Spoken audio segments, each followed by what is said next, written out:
Good morning. I'm Brian Reagan. This is Tyler Kelly.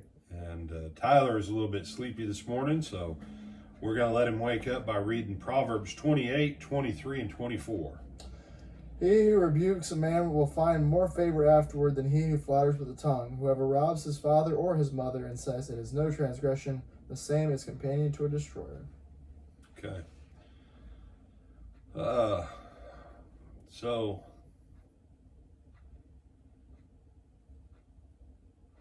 if you want to find out the character of a person, rebuke them. And make sure it's something legit. Don't watch their attitude when you rebuke them. Watch what their attitude is the next day. The next day. See, Tyler, I might say something to him or he might say something to me that in that moment, how dare you? But 10 hours of time to think about it, come back and go, appreciate it. Thank you. It's when you find out. Because anyone who says they like a rebuke in the moment, they've probably never been rebuked. But when a person's had 12 or 24 hours to think about that rebuke, and then they come back and they go, you're right, thank you. That's when you find out if a person actually has character and integrity. Any person can be like, oh, you're right, you're right, I need to fix that. And 12 hours later, they're like I care. Oh, you rebuked them, but they weren't that kind of person. Other people, flattery, and because you preach some, Tyler,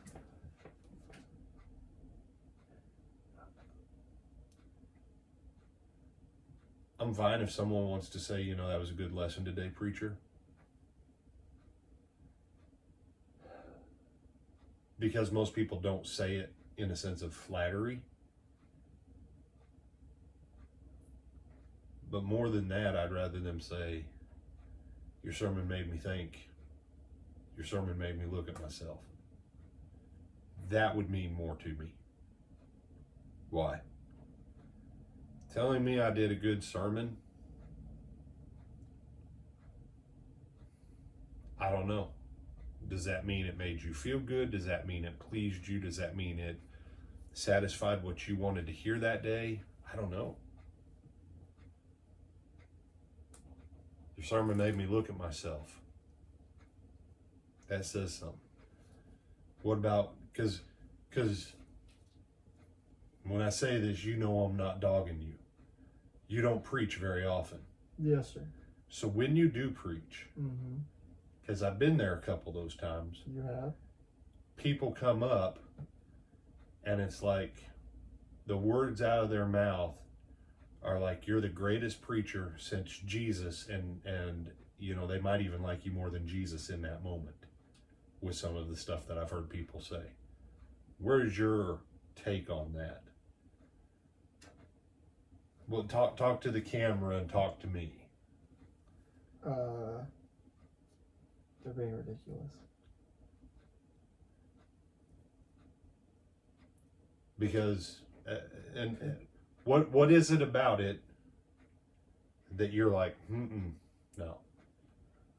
If it's because it's the preaching that's straight from the word, fine. But no, I know I'm not the greatest preacher since sliced bread, or since Jesus, and I'm definitely not better than Jesus. So, like I said, if it's because you're thankful that it's a message from the word, great. Other than that,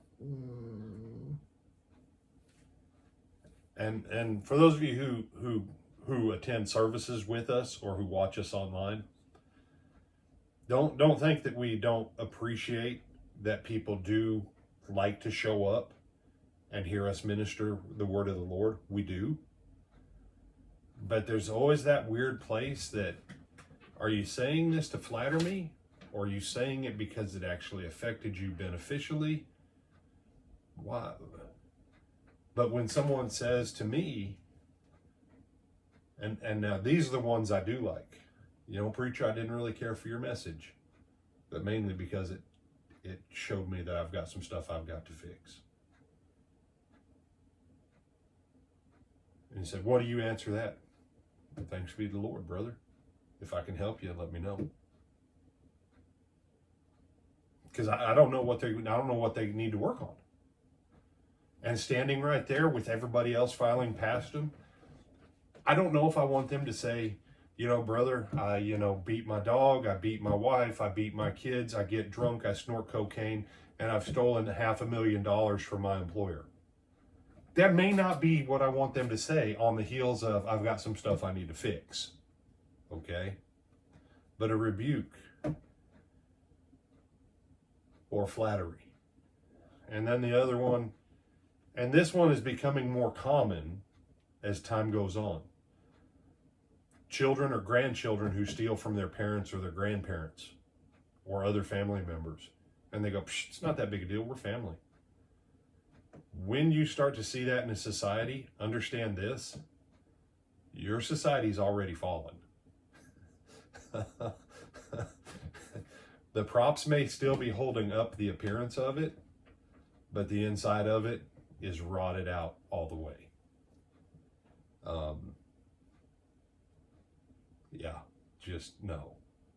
Just no.